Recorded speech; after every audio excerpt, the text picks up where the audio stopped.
गीता के अंदर जो स्वाद है वो ग्रंथों में है, पुराणों में है। यावतम तद ब्रह्म रूपम रसानाम, भगवान का रस वेद में आप ढूंढते रहो। भगवान वेद में रसदार नहीं है, वैसे सच्चा ज्ञान वेद में ही है भगवान का।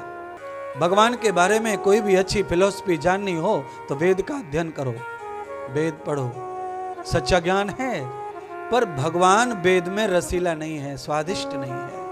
आप कल्पना करो, कभी भी डायरेक्ट नींबू को खाकर देखो, डायरेक्ट जैसा बाजार से लाए वैसा नींबू मुंह में डालो और दांत के नीचे चबाओ, आपको पता चलेगा, थूकने कोई मन करेगा उसको, आप गटक नहीं सकते।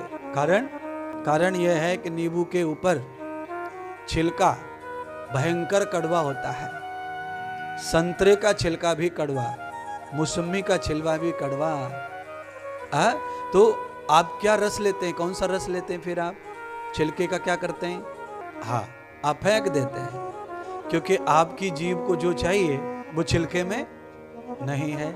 आपकी जीभ को जो प्रिय है वो छिलके के अंदर छुपा हुआ है।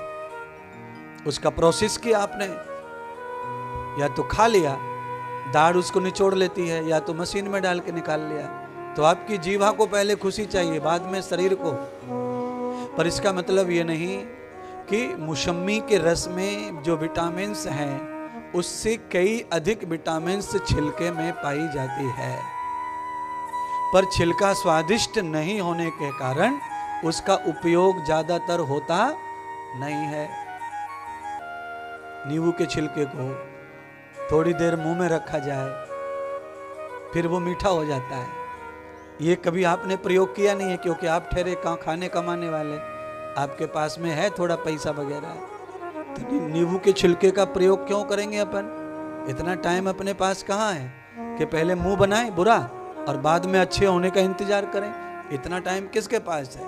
तो सीधा फाड़ो, निचोड़ो, आनंद लो, फेंको और चलो।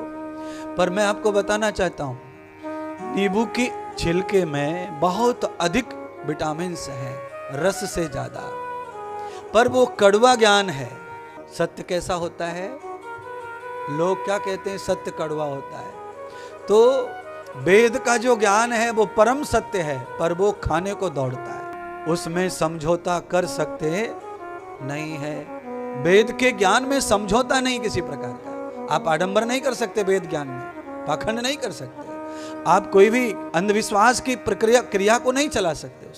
संतरे के रस में, नींबू के रस में आप कुछ भी मिला सकते, आपको जो पटे वो मिला सकते, पानी में डाल के पी लो, शिकंजी बन जाएगी। नींबू का दाल में डाल सकते हैं, सब्जी में डाल सकते हैं। कई सब्जियां तो हैं जिनमें बिना खट्टे के सब्जी ही नहीं बनती है, तो आप वहां प्रयोग कर सकते हैं। पर वेद ब्रह्मा की वाणी, ईश्वर की वाणी है, ऐसा हम लोग मानते हैं। तो वेद को हम मिक्स नहीं कर सकते किसी चीज में। वेद प्योर है, उसके लिए आप उसे स्वाद के लिए भोगना चाहते हैं तो वो नहीं मिलेगा।